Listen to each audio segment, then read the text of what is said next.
कबूतर और कौवा। प्राचीन भारत में कई बार लोग पक्षियों के आवागमन के लिए घर के आसपास दानों से भर कर टोकरियां लटका रखते थे। राजा के कोषाध्यक्ष के रसोइयों ने भी ऐसा कर रखा था। उन्हीं टोकरियों में से एक में एक कबूतर ने डेरा जमा रखा था, जो रात भर तो उसमें रहता, फिर शाम ढलते ही वापस अपनी टोकरी में लौट आता। एक दिन एक कौवा भी वहां के रसोई घर से आती हुई पकते मांसादी की सुगंध से आकर्षित हो कबूतर की टोकरी में आ बैठा और प्रेमपूर्वक वार्तालाप करने लगा। कौवे की चिकनी चुपड़ी बातों में आकर कबूतर ने उसे आतिथ्य प्रदान किया, किंतु ये चेतावनी भी दी कि रसोई घर से उन्हें कुछ भी नहीं चुराना चाहिए।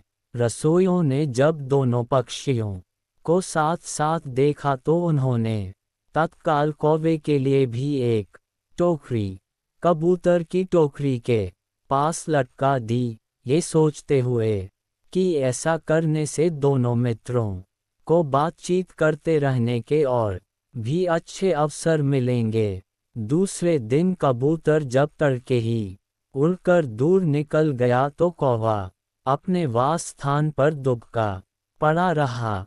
उस दिन रसोइयों ने मछली पकाना आरंभ किया।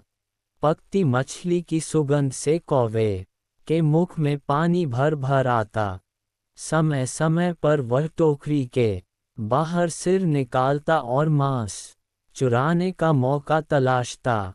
एक बार उसने जब देखा कि रसोई घर के रसोइये थोड़ी देर के लिए धूम्रपान के लिए बाहर निकले हुए थे, तब वह उड़ता हुआ नीचे आया और पकते मांस के एक बड़े से टुकड़े पर चोंच मार दी, जिससे हांडी के ऊपर रखा करछूल नीचे गिर गया।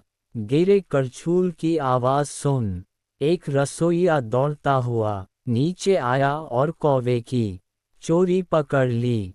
उसने तत्काल रसोई घर का द्वार बंद कर कौवे को धर दबोचा और बड़ी बेरहमी से उसके पंखों को नोच उसे मिर्च मसालों में लपेट कर बाहर फेंक दिया।